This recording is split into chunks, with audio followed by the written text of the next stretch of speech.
기도하겠습니다. 좋으신 아버지 감사합니다.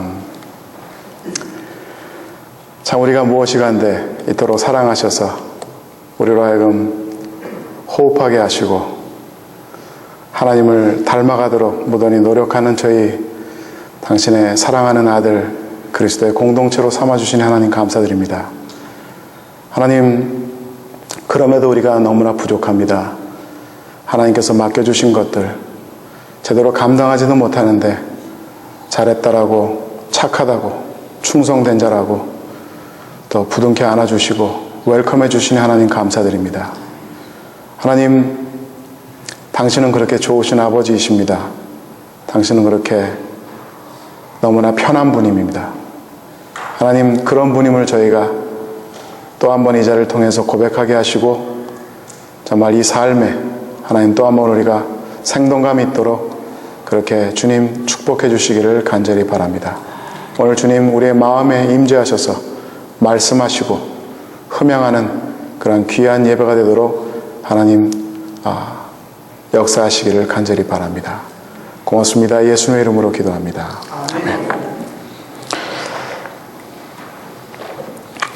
아멘.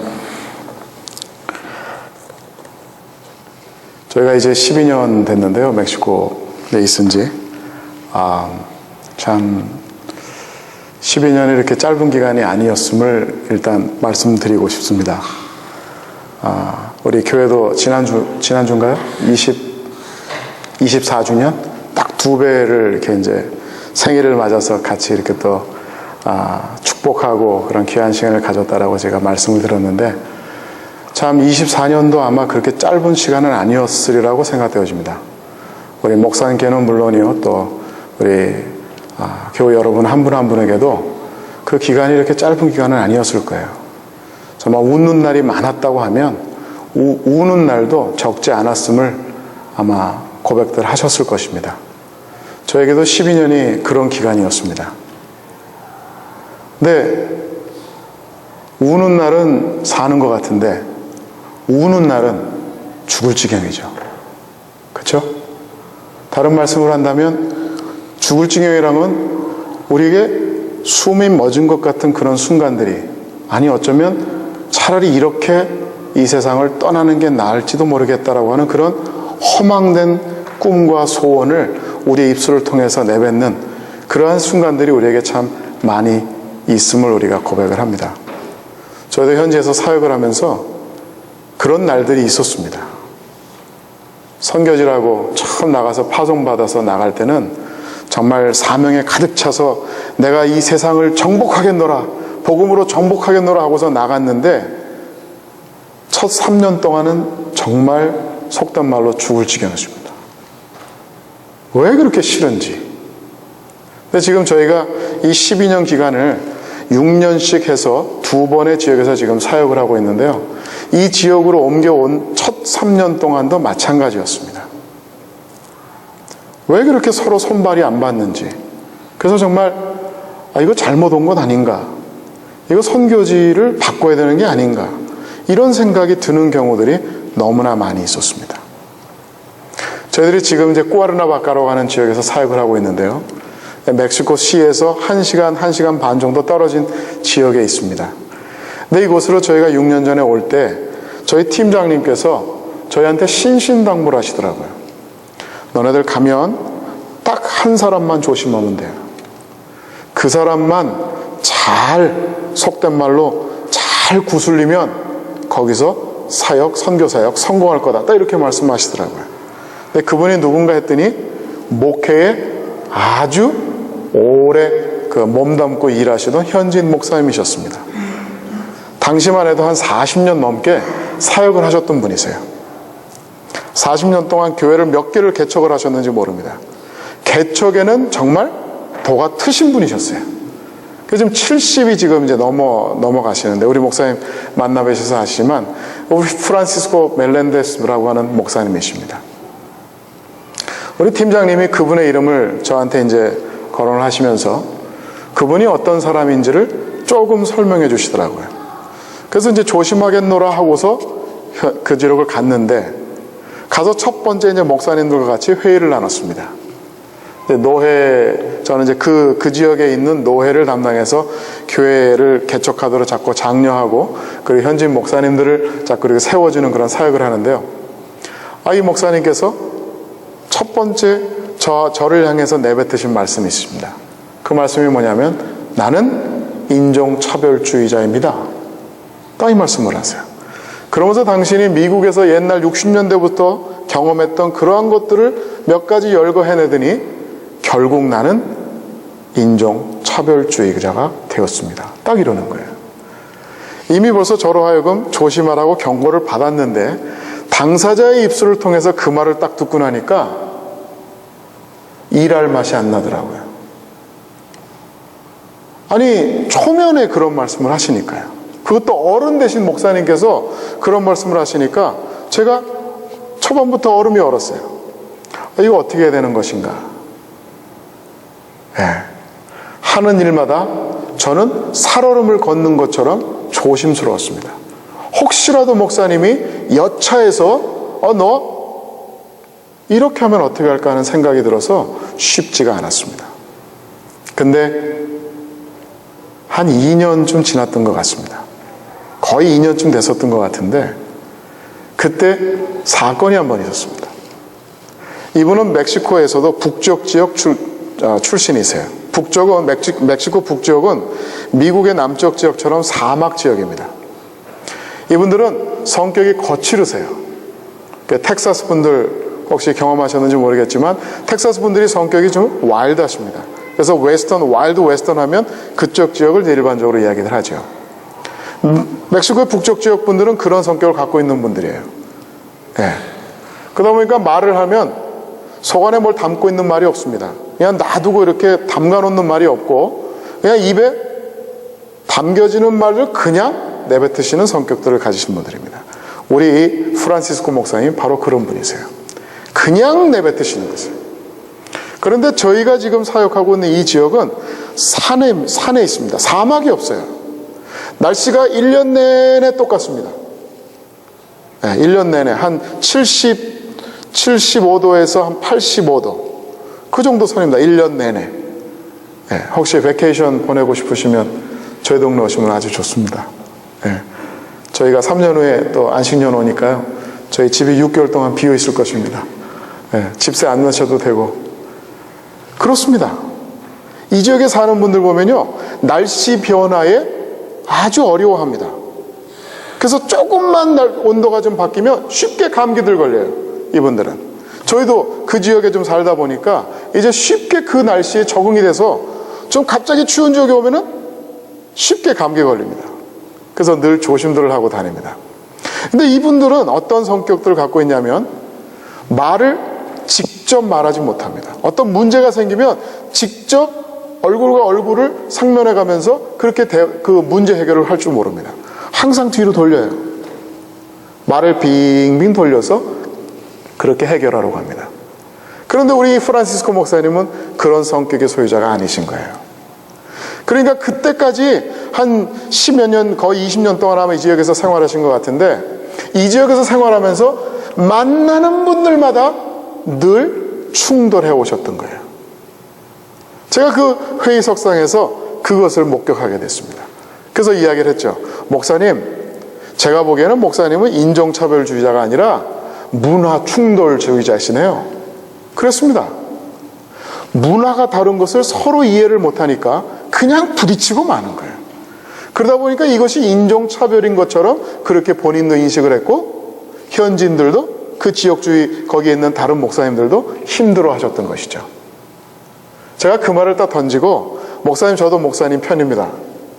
저도 문제가 발생되면 저도 그냥 마음에 그냥 꽁 하고 이렇게 담가 놓는 게 아니라 그냥 직설적으로 나 당신이 이거 하는 거 마음에 안 듭니다. 이렇게 말하는 그런 사람 중에 하나입니다. 이렇게 이야기를 했어요. 그때부터 목사님과 제가 친구가 되었습니다. 지금은 얼마나 편하게 사역하는지 몰라요.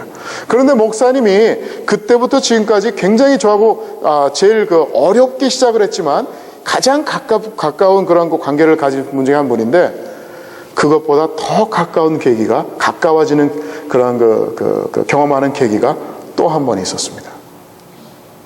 그것은 사역을 하는 중에 우리와 또 다른 코드가 맞는 그러한 경험을 한 적이 있습니다. 그것을 오늘 저는 말씀 속에서 한번 찾아보기를 원합니다. 저희가 이제 안식년을 넘은 6개월 정도 기간을 이렇게 잡고 오는데요. 전에는 저희가 우리 한빛교회 올 때는 눈이 속히 쌓였을 때 왔었습니다. 근데 이번에는 이제 우리 아이들과 같이, 아내와 같이 이렇게 오면서 눈 구경 그거 며칠 하자고 그때 조차고 겨울에 오는 것보다 그냥 눈 다 안 왔을 때, 눈 다 녹았을 때 오자 하고 났는데 이번 겨울엔 눈이 안 왔죠. 네, 겨울에 올 걸 그랬습니다. 눈 못 봤다고 저희 아이들이 은근히 그냥 속상해하는 그런 게 좀 있긴 있었어요. 근데 약간 이곳에 여기 오게 되면 우리가 많은 분들을 만납니다. 근데 지금 6개월 정도가 이제 거의 끝나서 다음 달 초에 저희가 이제 현지로 돌아가게 되는데요. 지난 6개월 동안 저희가 만난 분들 중에 참 마음고생 하시는 분들을 많이 만나 뵀습니다. 그 중에 몇 분을 제가 좀 소개를 좀 드리고, 그리고 요한복음 본문을 이야기를 하도록 하겠습니다. 저희가 작년 말에 안식년을 위해서 이제 막 준비하고 이러는 과정 중에 저희 지역을 찾은 단기 팀이 하나 있었습니다. 그 단기 팀원 중에 한 분이 일주일, 거의 2주 정도 있었는데요. 2주일 동안에 참 말을 아끼시더라고요. 그렇게 말 표현력이 적은 남성분이었습니다. 그래서 성격이 어두운가 보다 그냥 그렇게 생각만 하고 있었는데 나중에 이분이 저희가 이제 안식년 들어오면 같이 밥 한 끼 하자고 그래서 저희가 이제 식사를 하게 됐습니다. 근데 알고 보니까 이분이 아내하고 참 어렵게 결혼 생활을 해가고 있는 것을 알게 되었습니다. 두 분 다 재혼하신 분이셨어요. 근데 이 남자분은 사별을 했습니다. 근데 아주 힘든 사별이었습니다. 아내 되셨던 분이 스스로 목숨을 끊으셨습니다. 심한 우울증으로 결국 견디지 못해서 어린아이 남자애들 둘 남겨놓고 그러고 목숨을 끊었습니다. 아내 된 분은 외국인과 결혼을 하시고 관계가 힘들었는가 봐요. 그쪽은 딸아이 둘을 남겨놓고 이혼을 했습니다. 그러고 나서 서로 이렇게 상처가 있는 가운데 둘이 만나서 재혼을 해서 생활을 하는데 이 상처가 해결되지 않은 상태에서 만나서 잘 살아보겠다고 이렇게 유나이트 하다 보니까 여기서 이 상처가 오히려 더 큰 상처들을 자꾸만 만들어내고 있던 중이었어요. 그래서 또 한 번 이혼을 하겠다라고 그렇게 마음먹고 있는 중에 저희 지역에 오게 됐고 또 저희와 같이 식사를 나누게 되었습니다. 제 아내와 제가 중간에 끼어들어서 이제 상담을 하고 있습니다. 많이 좋아졌어요. 저희가 한 것은 다른 것이 아닙니다. 서로의 문화를 이해해 보라고 알려준 것 뿐이었습니다. 각자가 갖고 있는 상처들이 무엇인지를 알게 해 주었어요. 저희가 이제 내일 모레면 다시 캘리포니아 돌아가게 되는데 가면 이분들과 같이 또 한번 우리가 캠핑을 갑니다. 이분들을 살리고자 저희가 시간이 남아서 저희가 캠핑을 가는 것이 아니라 이분들 좀 결혼 생활을 좀 제대로 하게 돕기 위해서 저희가 또 한번 갑니다. 그분들은 놀러 가지만 저희는 사실 마음의 걱정이 굴뚝 같습니다. 그곳에서 또 여차해서 또 다투는 건 아닌가 이런 생각이 먼저 앞서고는 합니다. 그분들을 보았을 때 그분들의 삶은 정말 살아있다는 그런 느낌이 많이 없었습니다. 그분들의 내용, 그 문제들을 하나하나 이렇게 들어가면서 또 그분들의 그 관계 그런 모습들을 볼 때 정말 힘들게 생활하는구나. 그것을 알게 되었습니다. 또 한번 지난번에 조지아 지역에서 어떤 또 자매님을 한번 만났습니다. 이 자매님은 CD를 이 복음송을 하는 싱어입니다. 목소리가 얼마나 청결하고 얼마나 좋은지 몰라요. 좋은데 이분이 이미 2번 이혼을 하셨고 그리고 지금 3번째 이혼 소송되어 있다고 그렇게 이야기를 하시더라고요. 어린 딸 하나가 있습니다. 그런데 CD를 2개를 냈고요. 그리고 하나님의 이름을 찬양하는 그러한 싱어입니다. 네. 저는 그 전까지만, 그 이야기를 듣기 이전까지는, 참, 그 찬양들이 은혜된다라는 그런 생각을 가졌습니다. 이미 CD를 제가 접했었기 때문에. 근데 그 이야기를 듣는 그 순간에 제 머릿속에 많은 퀘스천 마크가 생기기 시작했어요. 이 찬양들을 내가 은혜롭다고 생각했는데 어떻게 받아들여야 되는가. 그런데 그 궁금했던 것은 순간이었습니다. 제 안에 밀려오는 은혜가 더 많았습니다. 제가 이 질문을 했습니다. 자매님, 그 자매님이 출품한 그 찬양 속에 지금 이 삶의 이런 내용들이 들어있습니까? 그렇대요. 그렇다면 아름다운 다윗의 시편과도 같은 시편이겠네요. 제가 그런 생각을 가졌습니다. 사실 그렇습니다. 그 이야기를 듣고 나서 자매님의 그 찬양을 다시 한번 들으니까 그 찬양 속에 깔려있는 아픔들을 느낄 수가 있었습니다. 그냥 듣기 좋은 노래가 아니고 정말 소중한 찬양이었습니다. 한 번 더 말씀드립니다. 어떤 목사님을 만났어요. 저하고 나이가 비슷해서 친구 같은 그런 목사님이신데, 이 목사님이 참 깨끗하세요. 깨끗하신데 지금 좀 짧지 않은 기간 동안에 목회를 다 내려놓고 지금 그 오피스 청소를 하고 계세요. 3층 건물을 혼자 다 청소를 하십니다. 그러면서 이 3층 그 청소하는 중에 목사님들의 설교를 들으신대요. 그 설교 한 2편 내지 3편을 듣는다 그러십니다. 청소하는 중에. 그러면 은혜가 된대요. 근데 뭐 오피스 청소는 오후에 하시겠죠? 오전에는 양로원 운전기사를 해드린다고 합니다. 순간 제가 목사님한테 할 말이 없었어요. 목사님이면 주일을 정말 성도님들과 같이 이렇게 섬기고 주중에는 목사다운 그러한 목사 그 삶이 있는데 이것을 해야 되는 게 아닌가 하는 것이 우리 일반적인 그런 그 개념인데, 이 목사님은 지금 그것을 전혀 못하고 계신 것입니다. 근데 제가 목사님께 그런 말씀을 드렸습니다.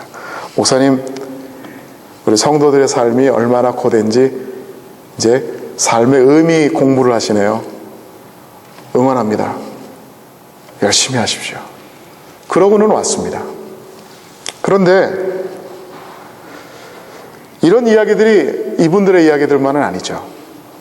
우리의 삶을 돌아보다 보면 정말 우리의 삶이 어디 보면 굉장히 무게가 있는, 정말 무거운 그런 순간들이 참 많이 있습니다.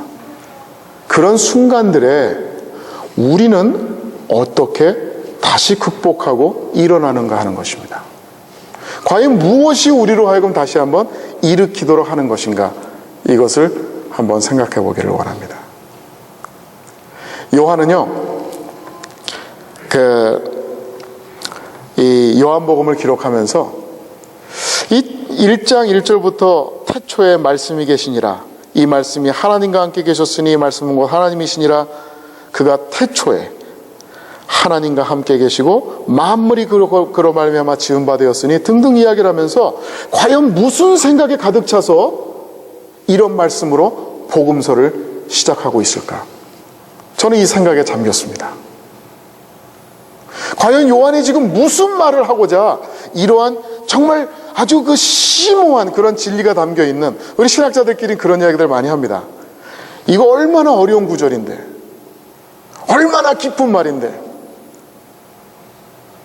근데 저는 그런 생각을 해봤어요. 요한이 오늘날 많은 신학자들이 갖고 있는 이러한 그 아주 복잡한 생각들을 갖고서 이것을 기록했을까? 물론 그랬겠죠? 근데 저는 그런 생각하기 이전에 그냥 한 인간으로서 왜 이런 말씀을 시작으로 복음서를 기록했을까? 이런 생각에 잠겼습니다. 그래서 그 키를 요한복음 1장부터 21장 계속 기록하는 중에 요한이 이것 때문에 이렇게 시작했구나 하는 그런 생각이 제게 들어서 여러분들께 이 말씀을 나눕니다. 요한은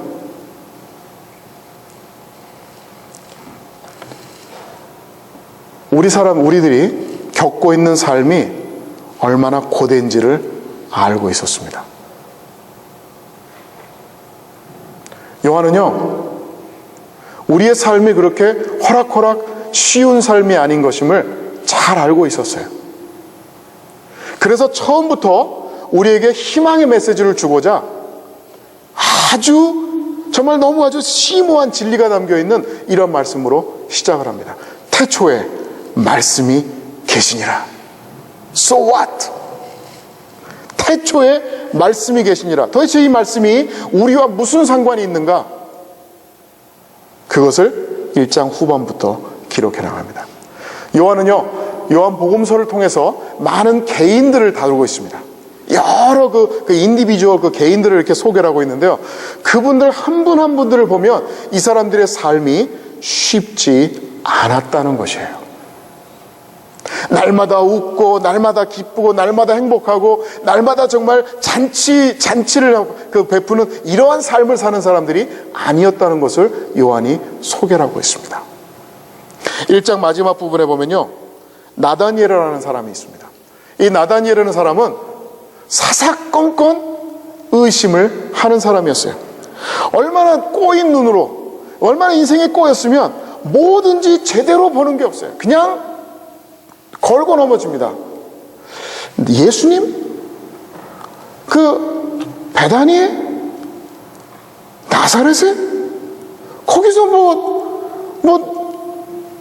날만한 사람이 그게 안 믿어진다는 거예요.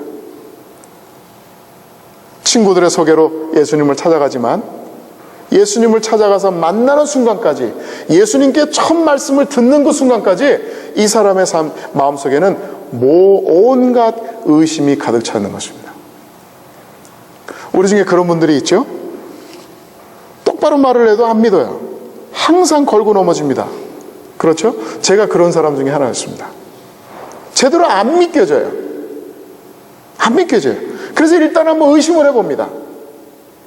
그러다가 도저히 이제 발뺌할 길이 없으면 그제서야 못 이기는 척 하면서 그래, 그럴 수도 있지, 이러고 넘어가죠. 제가 보기에 나다니엘은 바로 그런 사람입니다. 삶이 얼마나 힘들겠습니까? 관계가 얼마나 힘들겠어요? 3장에는 니고데모라고 하는 그러한 그 엘리트, 이런 사람을 하나 소개를 합니다. 이 사람은요, 정말 박사일 거예요. 오늘날 말한다면 아주 박식한 분입니다. 그런데 이분마저도 자기가 속해 있는 엘리트 사회에서 참 진리를 발견하지 못했기에 늘 끙끙 앓는 그러한 박사의 삶을 살고 있었습니다. 도대체 내가 알고 있는 사람들은 참 진리를 말하지 못하고 있어. 내가 알고 있는 것들은 참 진리를 나한테 말하지 못하고 있어. 그래, 내 안에 깊은 굶주림이 있다라고 그렇게 늘 힘들어하는 삶을 살고 있는 사람이었습니다.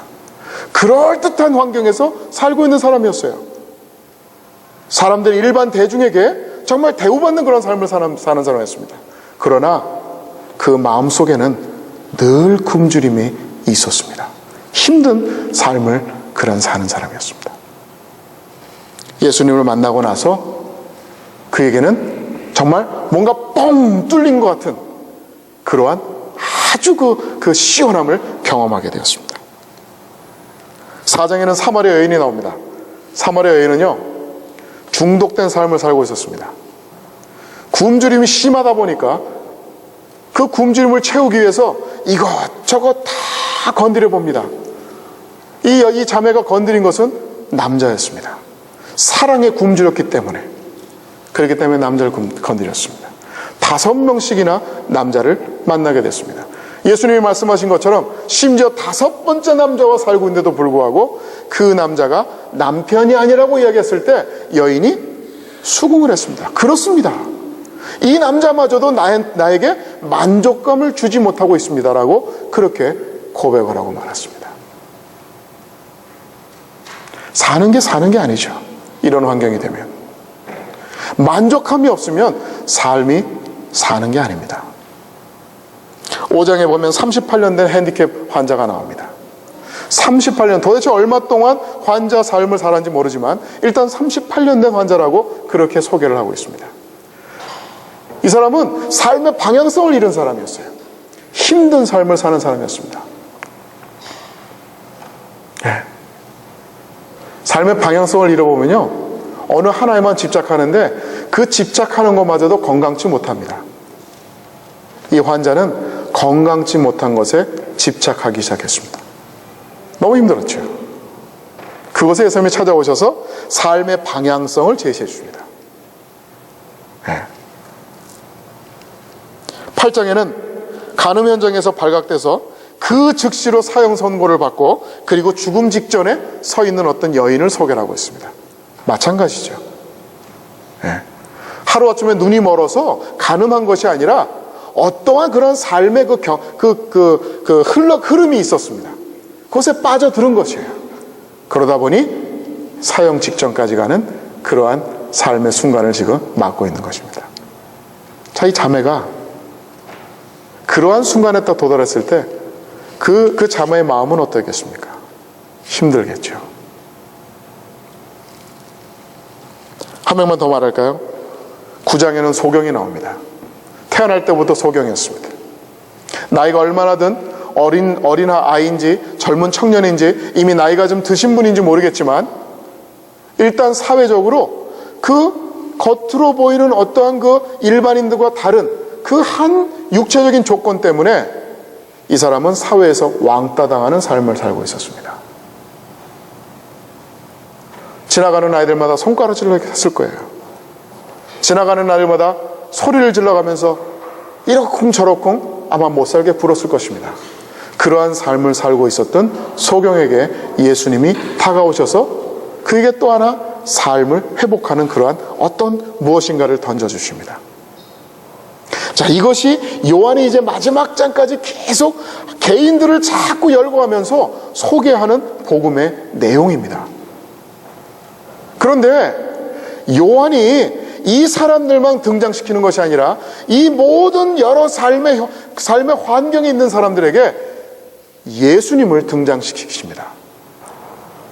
그분들을 찾아가는 예수님을 등장시키시면서 예수님이 어떠한 모습으로 이분들에게 찾아가는가, 그것을 관심 있게 보라고 저희에게 요구를 하고 있는 것이에요.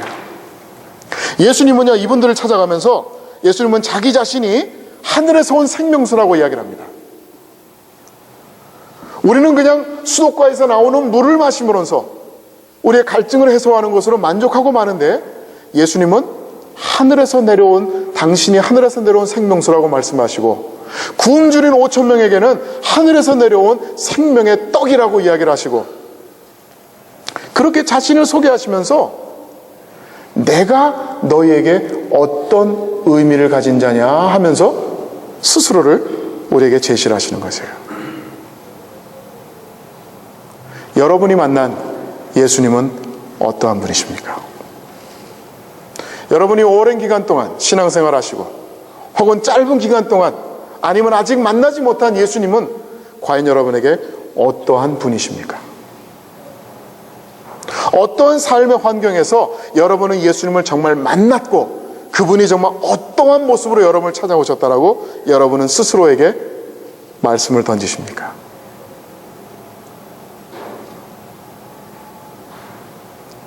그것을 바로 요한이 1장에서 이야기하고 있는 것입니다. 예수님은요, 말씀으로 오셨습니다. 말씀으로 오셨어요.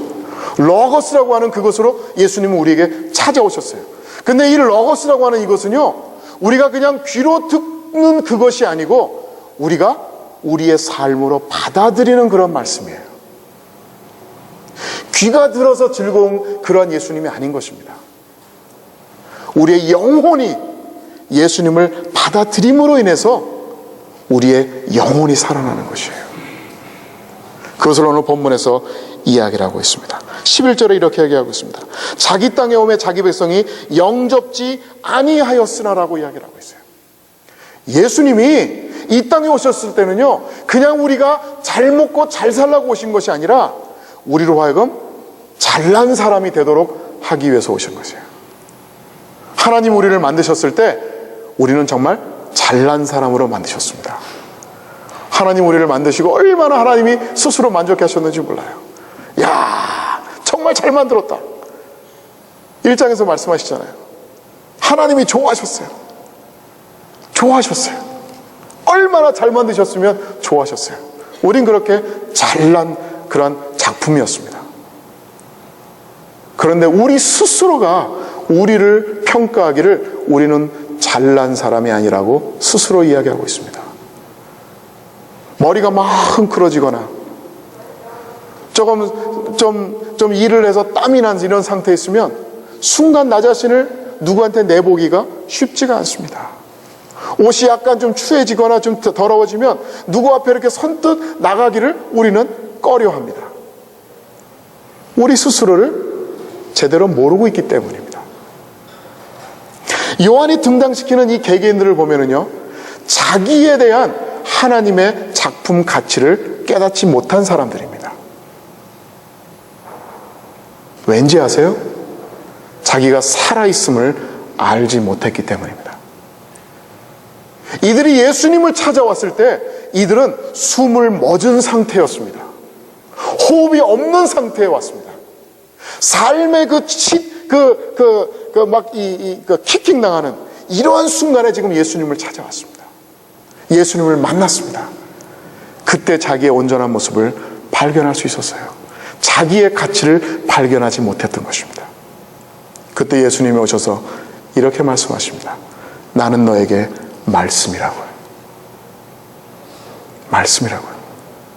우리가 예수님을 말씀으로 받아들이면요, 예수님은 우리 안에 거하기 시작하십니다.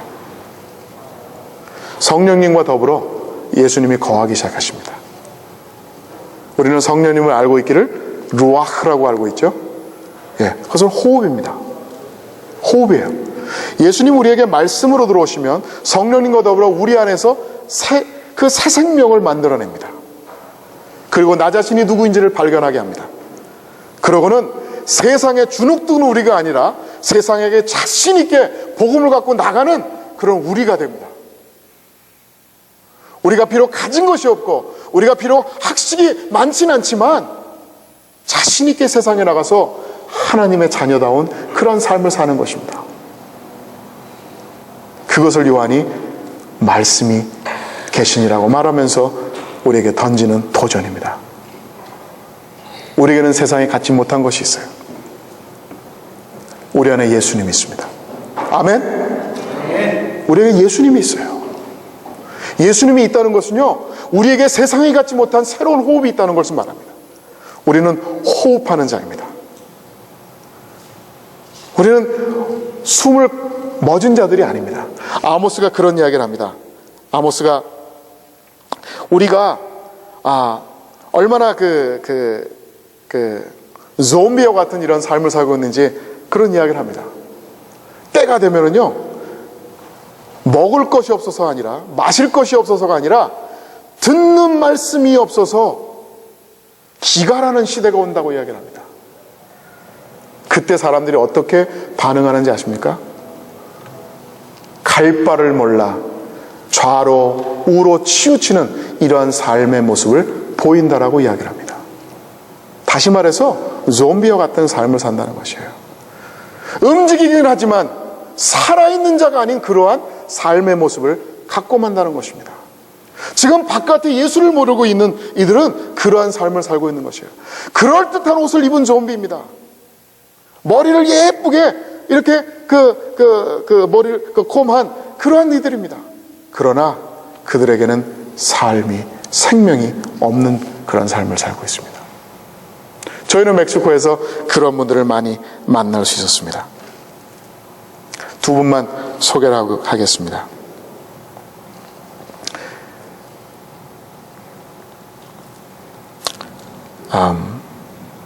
페르난도라고 하는 형제가 있습니다.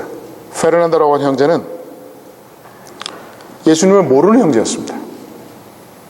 근데 저희가 내적 치유를 하는데 이 내적 치유 그 세미나 그곳에 왔습니다. 등록을 하고 왔어요. 그래서 저희는 처음부터 강의가 이틀 동안 꼭 하루에 12시간씩 이제 강의하고 뭐 여러 가지 행사를 하면서 하는 그런 세미나인데요. 이 형제가 와가지고 자기 태블에 딱 앉았습니다. 저는 이분이 난 크리스천인 줄 몰랐어요. 그냥 크리스천인 줄 알고 우리는 이제 처음부터 예수님이 뭐 어쩌고 하나님이 어쩌고 다 그런 얘기를 막 했습니다. 근데 이 테이블에서는 난리가 났어요. 네. 저희는 이 세미나 할 때 사람을 건강한 사람으로 만들어주는 이런 세미나인데, 이 형제는 생명조차 없는 자가입니다. 크리스천이 되면 우리는 생명이 있다라고 전제를 하고 말씀을 생명 가진 자다운 그런 삶을 살도록 막 장렬하는데, 이 형제는 그리스도를 자체를 모르기 때문에 사실 생명이 없는 자예요. 요한이 얘기하는 건 결국 영생을 주기 위해서 지금 이 복음서를 기록한 건데요. 예. 이 형제는 그 기본적인 것조차 없는 형제였습니다. 그런데 이 안에서는 지금 뭐 예수님, 하나님 막 이야기하다 보니까 이 형제가 자꾸 이제 부딪히기 시작을 했어요. 그래서는 그곳에서 막 세미나와 관련 없는 막 안찰 기도도 하고 막 이렇게 막 하기 시작했어요. 저희는 그거 하면 안 된다고, 진짜 분위기 막 망치니까 그렇게 하면 안 된다고, 그런데도 계속 하고 있어요. 그래가지고는 저는 이제 하루 첫째 날 이제 일과를 마치면서 테이블 리더한테 막 야단을 칠 그런 이제 그 마음의 가짐을 갖고 막 다가가는데, 알고 보니까 이 형제가 난 크리스천이었던 거예요. 그 과정이 필요했던 거예요. 둘째 날 마지막 날에 그 형제가 그 테이블을 대표해서 간증을 하는 시간을 가졌습니다. 간증을 하는데 이렇게 간증을 합니다. 저는 여기에 생명을 포기하기 위해서 왔습니다. 딱 이 말을 합니다. 내 머릿속에 가득 담겨있는 단어 하나를 갖고 내가 이 자리에 왔는데, 그것이 자살이라는 단어였습니다. 그나마 코에 남아있는, 그나마 목에 남아있는 이 숨마저 저는 끊으려고 이 자리를 찾아왔습니다. 내 안에 그리스도라고 하는 그 생명이 없음을 압니다. 그러나 그나마 목숨에 달려있는 것마저도 저는 끝고자 이곳에 왔는데, 이곳에 와서 두 가지를 해결했습니다. 이 목숨을 끊지 않은 것과, 그리고 그리스도라고 하는 새로운 삶을, 새로운 호흡을 저는 되찾고 돌아갑니다. 간증을 했습니다. 저는 이 내적주의 세미나를 통해서 이 형제의 목숨을 살렸습니다. 물론 저희가 한 것이 아니죠. 하나님이 하신 것입니다. 또 한 분의 이야기를 합니다. 미리암이라고 하는 자매입니다. 이 자매는 어려서부터 교회 생활을 해온 자매입니다. 그런데 안타깝게도 이 자매가 그동안 마음속에 깊이 감춰놓았던 그러한 자기만의 비밀을 또 내적주의 세미나 거기 간증 시간에 또 털어놓았습니다. 이런 말을 했습니다. 저는 레즈비언입니다. 그 자리에는 자기 언니가 앉아 있어요. 그 자리에는 자기 교회 목사님이 앉아 있었습니다. 그리고 몇 명의 교회 자매들이 앉아 있었습니다. 서로 다른 테이블에 앉아 있었지만 그들은 다 자기들의 그 마음속에 있었던 고민들을 털어놓았습니다.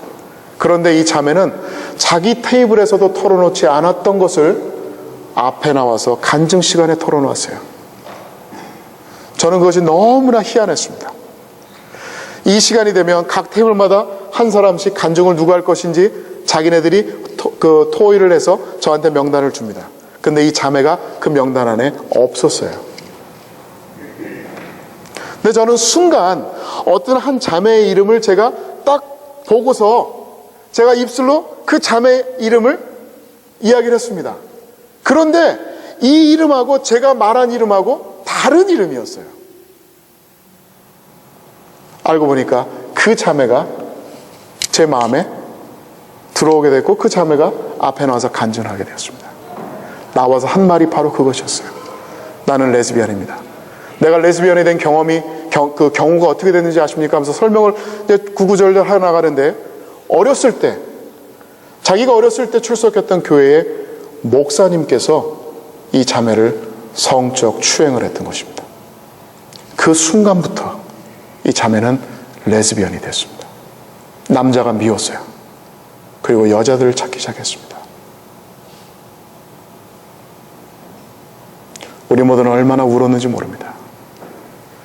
그 순간 이 자매가 간증을 통해서 내뱉은 것은 바로 무엇이냐면, 나는 그동안 죽은 자의 삶을 살았습니다.